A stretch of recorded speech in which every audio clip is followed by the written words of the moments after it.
Praise the Lord. सभी मसीह भाई बहन बच्चों को, दोस्तों को नमस्कार, सत श्री अकाल, आदाब, जय प्रभु यीशु मसीह की। कैसे हैं आप लोग? आशा करता हूं खुश होंगे, आनंदित होंगे, सुरक्षित होंगे और भला चंगा होंगे। मैं भी खुश हूं, आनंदित हूं, सुरक्षित हूं और भला चंगा हूं और सब बातों के लिए पिता परमेश्वर यीशु मसीह को धन्यवाद करता हूं, जिसने अपने प्रेम के निमित्त शुरू से लेकर के आज के दिन तक मुझे, आपको, हम सबको अपने बलवंत धर्म दाहिने हाथों में लेकर के संभाला हुआ है, जीवित रखा है, भला चंगा रखा है, खुश रखा है, आनंदित रखा है और आज का दिन और आगे भी हमें संभाले रहेंगे। आमीन। आज का वचन जीवन बदल देने वाले वचन है। परमेश्वर पिता को धन्यवाद करते हैं कि जो भी वचन हम सबके जीवन के लिए पिता देते हैं वो हमारे लिए, आपके लिए, हम सब के लिए आशीष का कारण होती है। तो वचन को ध्यान से सुने और आमीन के साथ वचन को ग्रहण करें और ज़्यादा से ज़्यादा वीडियो को शेयर करें ताकि सभी भाई बहन बच्चे लोगों को आशीष मिल सके। आमीन। तो चलिए हम वचन को शुरू करते हैं। आज का जो टॉपिक है, पहले हमारा संबंध, इसके बाद परमेश्वर से प्रार्थना। हमारा सांसारिक संबंध ठीक होना आवश्यक है। आमीन। चलिए वचन को शुरू करते हैं। मत्ती 5 अध्याय 23 से 26 आयत तक। इसलिए यदि तू अपनी भेंट वेदी पर लाए और वहाँ तू स्मरण करे कि तेरे भाई के मन में तेरे लिए कुछ विरोध है, तो अपनी भेंट वहीं वेदी के सामने छोड़ दे और जाकर पहले अपने भाई से मेल मिलाप कर और तब आकर अपनी भेंट चढ़ा। जब तक तू अपने मुद्दई के साथ मार्ग ही में है, उससे झटपट मेल मिलाप कर ले। कहीं ऐसा न हो कि मुद्दई तुझे हाकिम को सौंपे और हाकिम तुझे सिपाही को सौंप दे और तू बंदी गृह में डाल दिया जाए। मैं तुझसे सच सच कहता हूँ कि जब तक तू कौड़ी कौड़ी भर न दे, तब तक वहाँ से छूटने न पाएगा। मरकुस 11 अध्याय 25 और 26 आयत।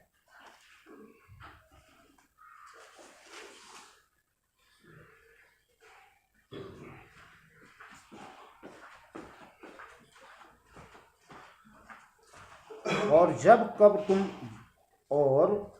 कभी तुम खड़े हुए प्रार्थना करते हो, तो यदि तुम्हारे मन में किसी के प्रति कुछ विरोध हो तो क्षमा करो, इसलिए कि तुम्हारा स्वर्गीय पिता भी तुम्हारे अपराध क्षमा करे।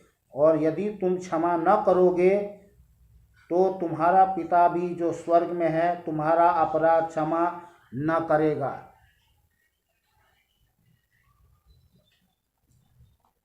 इस बात को कोई भी व्यक्ति हल्के में ना ले, कोई भी भाई बहन हल्के में ना ले। जो वचन में लिखा है, अगर हम परमेश्वर के बेटे हैं, बेटियां हैं, दास है, दासियां हैं, तो हमें वचन को पालन करना है, वचन का पालन करना है, उसके अनुसार जीवन जीना है। हमारा संसारिक, शारीरिक, शैतानी जीवन नहीं है जो इस तरीके से हम जीवन जिए। तो आज संसार में बहुत सारे भाई बहन बच्चे लोगों के जीवन में ये संसारिक, शारीरिक जीवन की कर्म क्रिया कांड जो है, बैर विरोध, लड़ाई झगड़ा, तेरा मेरा, दोष लगाना, ये सब बातें देखी जा रही है। ये बातें शोभा नहीं देती है, ये बातें परमेश्वर को महिमा नहीं देती है। आमीन।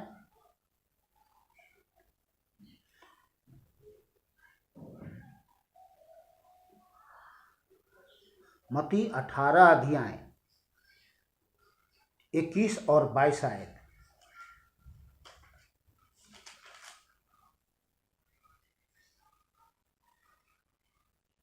तब पतरस ने पास आकर प्रभु यीशु से कहा, हे प्रभु, यदि मेरा भाई अपराध करता रहे तो मैं कितनी बार उसे क्षमा करूं? क्या 7 बार तक? प्रभु यीशु मसीह ने कहा, मैं तुझसे यह नहीं कहता कि 7 बार तक, वरन 7 बार के 70 गुने तक।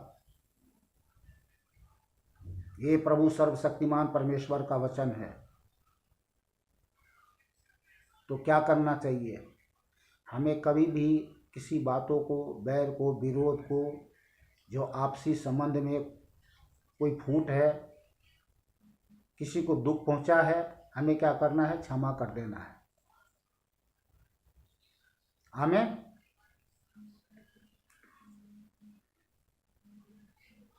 लूका 17 अध्याय 4 आयत।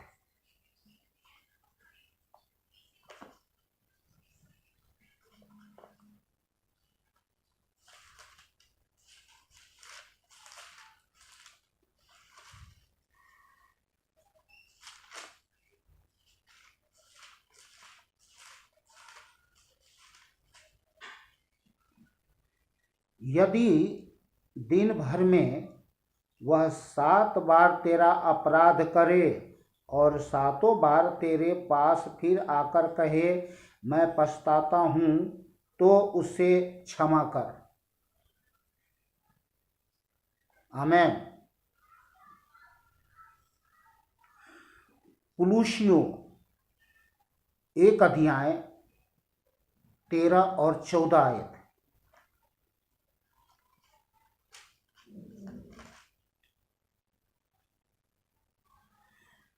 उसी ने हमें अंधकार के वश से छुड़ाकर अपने प्रिय पुत्र के राज में प्रवेश कराया, जिसमें हमें छुटकारा अर्थात पापों की क्षमा प्राप्त होती है।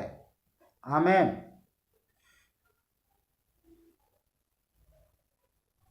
कुलुसियों 3 अध्याय 12 और 13 आयत।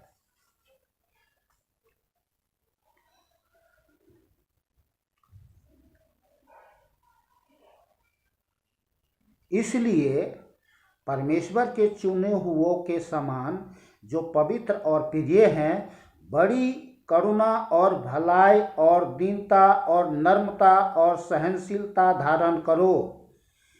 और यदि किसी को किसी पर दोष देने का कोई कारण हो तो एक दूसरे की सह लो और एक दूसरे के अपराध क्षमा करो। जैसे प्रभु ने तुम्हारे अपराध क्षमा किए हैं, वैसे ही तुम भी करो। बोलिए आमीन। इफिसियों 4 अध्याय 31 और 32 आयत।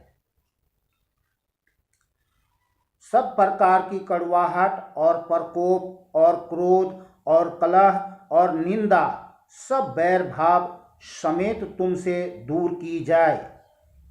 एक दूसरे पर कृपालु और करुणामय हो, और जैसे परमेश्वर ने मसीह में तुम्हारे अपराध क्षमा किए हैं, वैसे ही तुम भी एक दूसरे के अपराध क्षमा करो। बोलिए आमीन।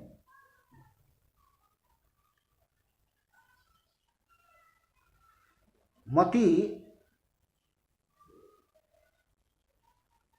6 अध्याय 14 और 15 आयत। और हम में से सभी मसीह भाई बहन बच्चे लोग इन प्रार्थना के बाद इन वचन को हम पढ़ते हैं। तो इसको मैं 9 से पढ़ के 9 से 14 आयत तक पढ़ता हूँ। यहाँ पे जो प्रार्थना लिखी गया है, अतः तुम इस रीति से प्रार्थना किया करो, हे हमारे पिता, तू जो स्वर्ग में है, तेरा नाम पवित्र माना जाए, तेरा राज्य आए। तो तेरा राज्य कहाँ आए, ये देखना जरूरी है, ये समझना जरूरी है कि तेरा राज्य आए तो कहाँ आए। अगर घर में, परिवार में, रिश्तेदार में, किसी के जीवन में आपको दिख पड़ता है कि उनका जीवन सूना है। मसीह जीवन बिना उसका जीवन जो है सूना है, उसके जीवन में मसीह नहीं है, ईश्वर नहीं है, परमेश्वर नहीं है, तो उनके लिए आपको बोलना तेरा राज्य आए, हालांकि उनका नाम लीजिए।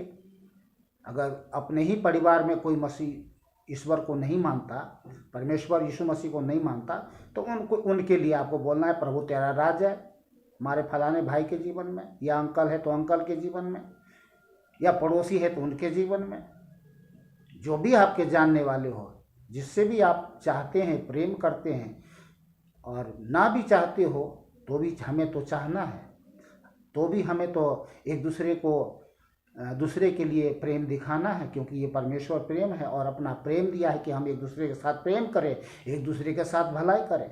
तो हमें प्रार्थना करना एक भलाई का महान कार्य है जो हमें करना चाहिए। तो तेरा राज्य आए, तेरी इच्छा जैसे स्वर्ग में पूरी होती है मेरे जीवन में हो, मेरे परिवार लोगों के जीवन में हो, कलीसिया के लोगों के जीवन में हो, जिससे आप चाहते हैं, मानते हैं, दोस्ती है, उनके जीवन में हो, वैसे ही पृथ्वी पर भी हो। और हमारी दिन भर की रोटी आज हमें दे, और जिस प्रकार हमने अपने अपराधियों को क्षमा किया है, वैसे तू भी हमारे अपराधों को क्षमा कर, और हमें परीक्षा में ना ला, परंतु बुराई से बचा। बुराई से अर्थात शैतान की युक्ति से, योजना से, विचार से और कार्य से बचा, क्योंकि राज्य और पराक्रम और महिमा सदा तेरा ही है, आमीन। तो इस प्रार्थना को तो हम करते हैं। और आगे लिखा है, इसलिए यदि तुम मनुष्य के अपराध क्षमा करोगे तो तुम्हारा स्वर्गीय पिता भी तुम्हें क्षमा करेगा, और यदि तुम मनुष्य के अपराध क्षमा न करोगे तो तुम्हारा पिता भी जो और यदि तुम मनुष्य के अपराध क्षमा न करोगे तो तुम्हारा पिता भी तुम्हारे अपराध क्षमा न करेगा। ध्यान करें इस बात को। तो प्रार्थना क्या हो जाएगा?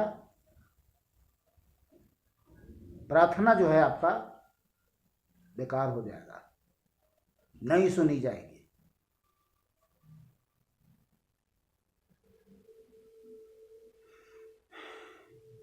लूका 6 अध्याय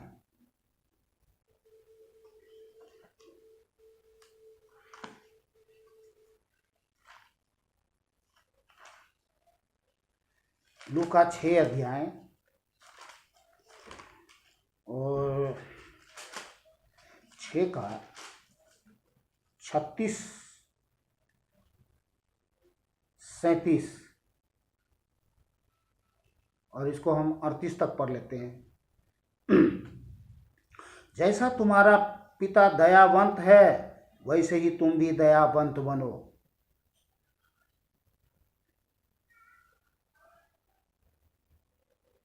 क्षमा दया के साथ जुड़ा हुआ है, इस बात को ध्यान करें।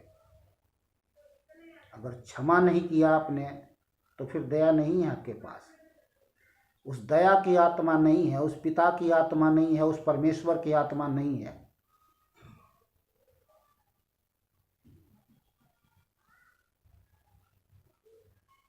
दोष मत लगाओ तो तुम पर भी दोष नहीं लगाया जाएगा।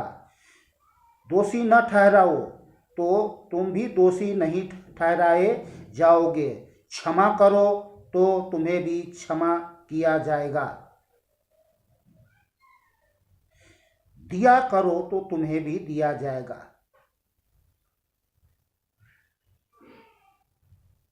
दिया करो तो तुम्हें भी दिया जाएगा। लोग पूरा नाप दबा दबा कर और हिला हिला कर और उभरता हुआ तुम्हारी गोद में डालेंगे, क्योंकि जिस नाप से तुम नापते हो उसी से तुम्हारे लिए भी नपा जाएगा। इस वचन को कुछ पाखंडी, लोभी, लालची लोग जो है ना, पैसे के लिए इस्तेमाल करते हैं, पर ये नहीं है। ये है प्रेम दया। प्रेम दया भलाई की बातें के लिए कहा गया है कि आप किसके साथ में क्या देते हैं, जो बोओगे वही काटोगे। तो हमें प्रेम दया, मेल मिलाप, भलाई को जो है बांटना है, देना है, और यही है ईश्वरीय मसीह जीवन। तो आज के वचन के लिए हम धन्यवाद करते हैं, जो परमेश्वर अपना सत्य वचन देता है हमें हमें बहुत शांति मिलती है, खुशी मिलती है, आनंद मिलती है। और हमारे जीवन में जो किसी प्रकार से शैतान का जहरीला जहर, पॉइजन, वायरस, कोरोना वायरस जो अगर किसी के जीवन में घुस गया तो उसका जीवन नाश हो जाएगा। खुद का जीवन नाश होगा, दूसरे को जीवन को भी नाश करेगा। तो न खुद नाश होने वाले, न दूसरों को नाश होने वाले ना बने कोई भी। और आज परमेश्वर अपनी प्रेम, दया, शांति, मेल मिलाप, करुणा, भलाई को आज संसारी जगत में प्रकट कर रहा है। पर आज परमेश्वर ने अगर ये वचन दिए हैं तो इसलिए दिए हैं कि कुछ लोग शैतान की बड़ी धोखे की जो चाल है इसका, वो कुछ मसीही लोगों में देखा जा रहा है। तो परमेश्वर ने आज हमारे जीवन में इन बातों से सुधार के लिए दिया है कि हम क्या करें, इन सब बातों को, इन सब कामों को छोड़ दे और एक दूसरे पर दयालु हो, कृपालु हो, सह लो, कोई बात नहीं। अरे मसीह ने इतना बड़ा दुख दर्द सहा, तो हमें छोटी छोटी बातों को क्या नहीं सहना चाहिए? हमें सहना चाहिए, यह जानते हुए कि वे हमारे भाई हैं, वे हमारा बहन है। यहीं तक के लिए नहीं, अनंत काल तक के लिए, स्वर्ग में अनंत काल तक रहने के लिए हमारे वो भाई और बहन है। उन्होंने नया जीवन पाया है, ईश्वरीय जीवन पाया है। उनके जीवन को कीमत समझो। अगर आपके अपने जीवन में खुद मसीही जीवन का कीमत नहीं समझते हो तो दूसरे के जीवन को क्या समझोगे? इसलिए सब प्रकार की कड़वाहट, बैर, निंदा, दोष, ये सब जो भी बातें वचन में हम पढ़ते हैं, सुनते हैं, हमें पालन करना है। चलिए वीडियो को बंद करता हूँ। आप लोग खुश रहे, आनंदित रहे, सुरक्षित रहे। परमेश्वर जो भला है, परमेश्वर की भलाई आप सबके जीवन में हमेशा होती रहे, मेरी यही दुआ प्रार्थना है। और परमेश्वर साथ ही मेरा भी भला करे, हमें भी दुष्ट शैतान की सोच से, विचार से, कार्य से बचाते रहे। आप लोग भी हमारे लिए प्रार्थना करते हैं।